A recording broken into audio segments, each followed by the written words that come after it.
एक वायरस चला कोरोना, जो बहुत फेमस है, सबको परेशान कर दिया है, पूरे विश्व को परेशान कर दिया है। जिसमें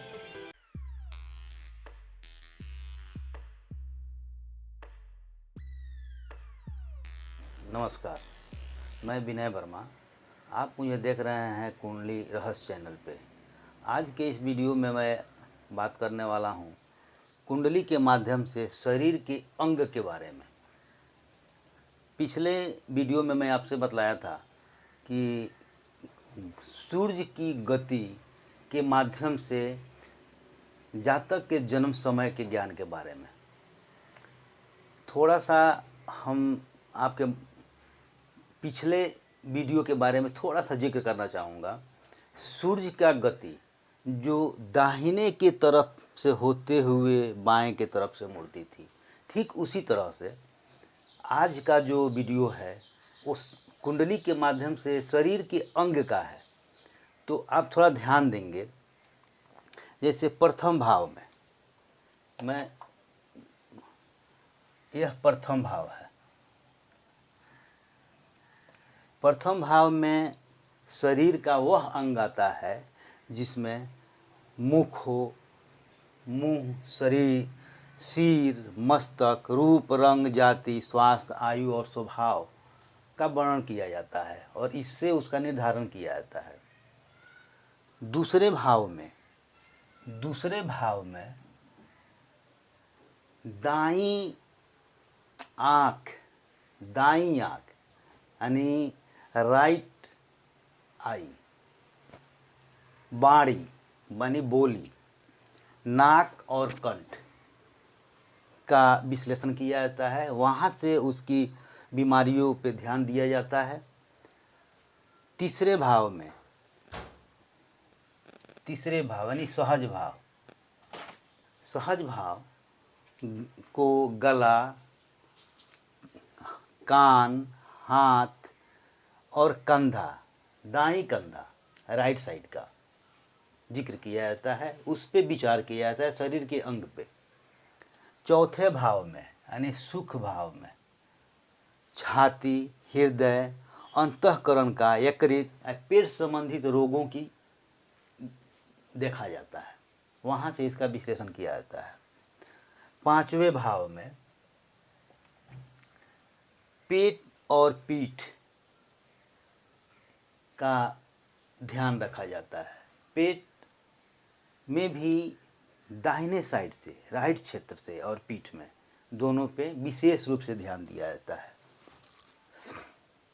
छठे भाव में आंत से संबंधित बीमारी, नाभि से संबंधित बीमारी, दायां पांव से संबंधित बीमारी को देखा जाता है। सातवें भाव में कमर, मूत्राशय, गुप्तांग, जनेंद्रिया, गुदा से संबंधी कष्ट का विचार किया जाता है।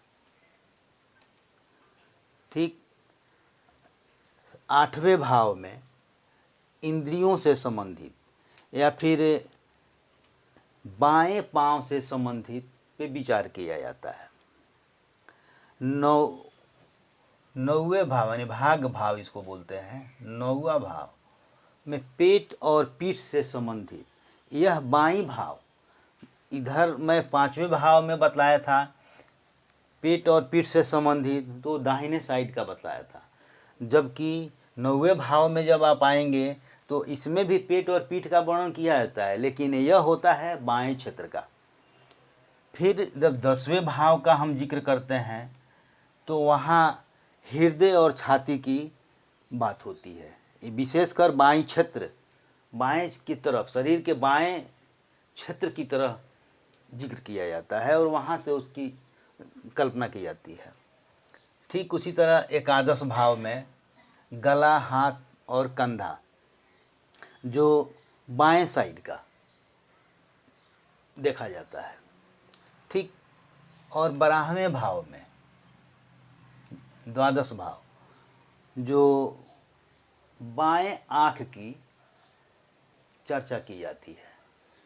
ये हुआ शरीर के सभी अंगों का विचार करना कुंडली के माध्यम से, और इसी के माध्यम से शरीर के विभिन्न अंगों पे विचार करके उसके बीमारियों का भी निवारण किया जाता है कुंडली के माध्यम से।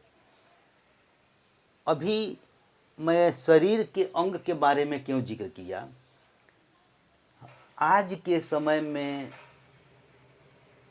एक वायरस चला कोरोना, जो बहुत फेमस है, सबको परेशान कर दिया है, पूरे विश्व को परेशान कर दिया है, जिसमें सांस की नली कंठ के द्वारा होती है, जो सांस अवरुद्ध करती है। तो वहाँ जब हम ध्यान देंगे, किसी भी कुंडली, जब कुंडली मेरे पास आता है तो उस पर हम देखते हैं, और वहाँ पे दूसरे भाव में देखिए, यहाँ पे कंठ है, बाड़ी है, तो यहाँ पे हम उस चीज़ पे गहन अध्ययन करके, गहन विचार करके वहाँ से उसका समाधान का मार्ग ढूंढते हैं। यहाँ हम ये देखते हैं कि यह 12 घर है और 12 राशियाँ हैं। सूर्य की गति के माध्यम से जातक का जो जन्म होता है, उसी के आधार पे जन्म के साथ ही उसके कुंडली में ग्रह स्थापित हो जाते हैं। वो किस भाव में बैठते हैं और क्या उसका प्रभाव होता है, मैं अगले एपिसोड में बतलाऊंगा।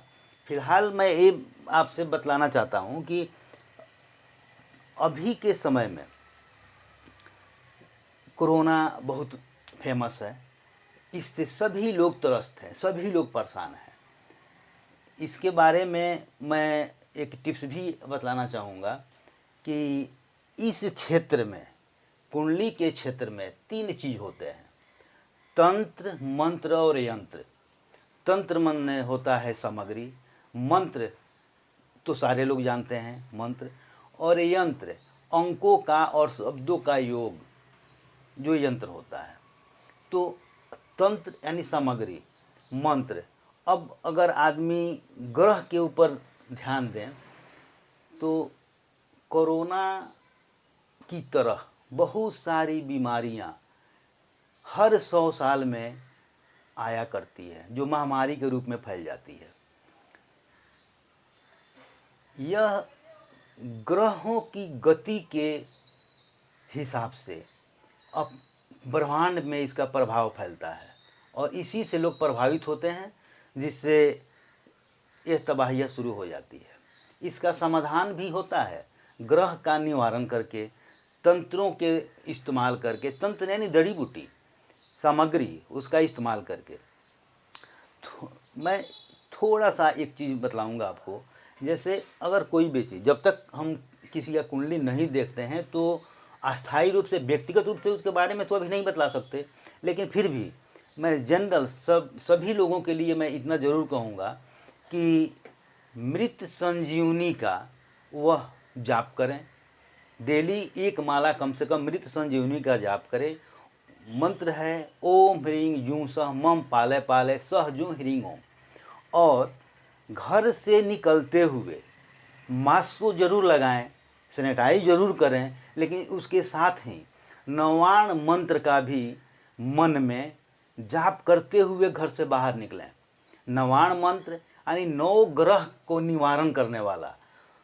आप जानते हैं कि ग्रह के माध्यम से ही हर मानव के ऊपर किसी भी दुष्प्रभाव या अच्छे प्रभाव पड़ते हैं। तो अभी कोरोना का समय चल रहा है, ग्रह से पीड़ित अगर जो व्यक्ति होगा उसको बहुत जल्दी प्रभावित करेगा। तो मेरे अनुसार अगर नवाण मंत्र का जाप करते हुए घर से कोई व्यक्ति बाहर निकलता है तो माता के कृपा से वह उस ग्रह से मुक्त होके कोरोना ऐसे खतरनाक वायरस से भी मुक्त हो सकता है। और एक मैं आपको थोड़ा सा तंत्र के बारे में बतलाऊंगा। तंत्र के बारे में यह तंत्र है। तंत्र वैसा तंत्र यानी सामग्री क्या है, तो यह एक जड़ी बूटी है। जड़ी बूटी, इसको गांव में बोलते हैं गुरुच, ऐसे इसको बोलते हैं गिलोय, लेकिन यह हर मानव के लिए एक अमृत के समान है, इसलिए इसका नाम है अमृता। इसको अमृता भी बोलते हैं। इसका अगर आदमी सेवन करे, इसका एक बीता नाप कर देखिए, एक बीता यानी कम से कम 1 फुट अगर इसका इस्तेमाल किया जाए तो 1 लीटर गाय के दूध के बराबर यह शक्ति देने वाला चीज़ है। इसमें एंटीवायरस है। इसको धारण करने से, इसको खाने खाली पेट, इसके ऊपर से ये जो परत है इसको निकाल दीजिए। इसको जब निकालेंगे तो इसके नीचे हरा हरा इसका ई आ जाएगा। उसके बाद इसको छोटा छोटा काटिए और चबा के ऐसे खा जाइए। खाने पर इसका स्वाद बुरा भी नहीं होता है, अच्छा होता है, लेकिन यह आपके शरीर के प्रतिरोधक क्षमता को बढ़ा देगा। किसी भी बीमारी से लड़ने की क्षमता आपके अंदर पैदा कर देगा और साथ ही आपके अंदर एक अद्भुत शक्ति पैदा करेगा। यह जब आदमी अगर बूढ़ा भी हो ना, अगर इसका इस्तेमाल करे तो वह उसके अंदर इतनी एनर्जी आ जाएगी कि अपने आप को जवान महसूस करेगा। यह अंदरूनी शक्ति को पैदा करता है, ताकत को बढ़ाता है। जब शरीर के अंदर ताकत पैदा हो जाए और प्रतिरोधक रक्षा करना शुरू कर जाए तो बीमारी, कोई बीमारी, वायरस चाहे कितना हो खतरनाक, कोरोना जैसी बीमारी क्यों ना हो, वो मानव को कुछ नहीं बिगाड़ सकती। इसलिए इसका आप इस्तेमाल करें और मेरे बताए हुए मंत्र को ध्यान दें। घर से निकलते हुए आप नवाण मंत्र का मन में जाप कम से कम 11 बार करते हुए निकलें। अगले वीडियो में मैं कुंडली के हिसाब से ग्रह के चाल के बारे में मैं बतलाऊंगा। तब तक आप इस वीडियो को देखें और मेरे से संपर्क बनाने के लिए मेरा संपर्क बनाएं। इस वीडियो को सब्सक्राइब करें। जय माता दी।